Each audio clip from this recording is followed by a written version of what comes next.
హరి ఓం తత్సత్. జయ గురుదేవ్. ఓం శ్రీకృష్ణ పరబ్రహ్మణి నమ. భగవద్గీత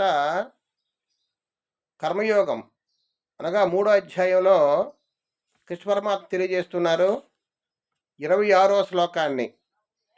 న బుద్ధిభేదం జనయేద జ్ఞానం కర్మ సంఘినాం జోషయే సర్వకర్మాణి విద్వాం యుక్త సమాచరన్.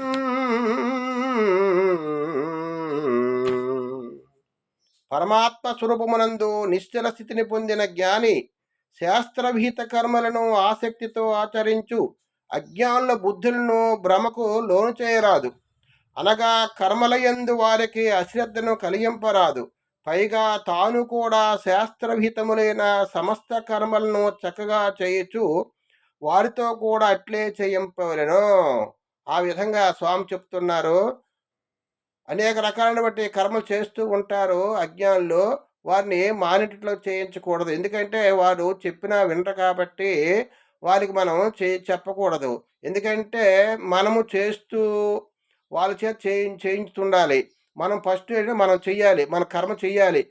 జ్ఞానం జ్ఞానం కలగాలంటే ధ్యానం చెయ్యాలి, ప్రాణాయామం చెయ్యాలి, వైరాగ్యం చెయ్యాలి. భక్తి శ్రద్ధలతో మొట్టమొదట మనము ఆచరిస్తూ ఉంటే మన తాలూకా ఆచరణ చూసి వాళ్ళు నేర్చుకోవడానికి వాళ్ళు ప్రయత్నం చేస్తారు. ఆ విధంగా మనం అజ్ఞానుల్ని మనం చెప్పామనుకోండి, వాళ్ళకి అనేక రకాలైనటువంటి భావాలు ఉంటాయి. ఇది అవునో కాదో, నిజమో కాదో, ఇది ఎంత రకరకాలుగా వాళ్ళ భావంలో ఉంటారు. కాబట్టి మనం ఆచరిస్తూ అనుష్ఠించేస్తూ వారికి మనము చేయించాలని పరమాత్మ చెప్తున్నారు.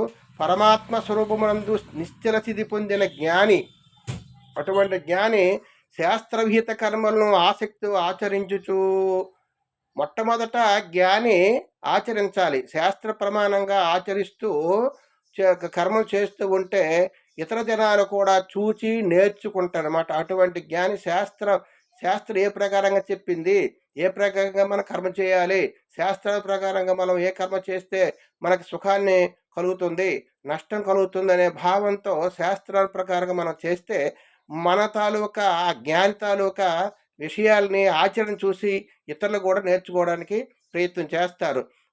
భ్రమకు అజ్ఞానుల బుద్ధులను భ్రమకు లోను చేయరాదు. వాళ్ళకి మనం చెప్పినా సరే వాళ్ళు వింటారు. కాబట్టి మనం చేయించాలి. మనం ఫస్ట్ మనం చేసి తర్వాత చేయించాలని స్వామి తెలియజేస్తున్నారు. హరి ఓం తత్సత్. జై గురుదేవ్. ఓం నమో నారాయణ. లోకా సమస్త సుఖినో భవంతు.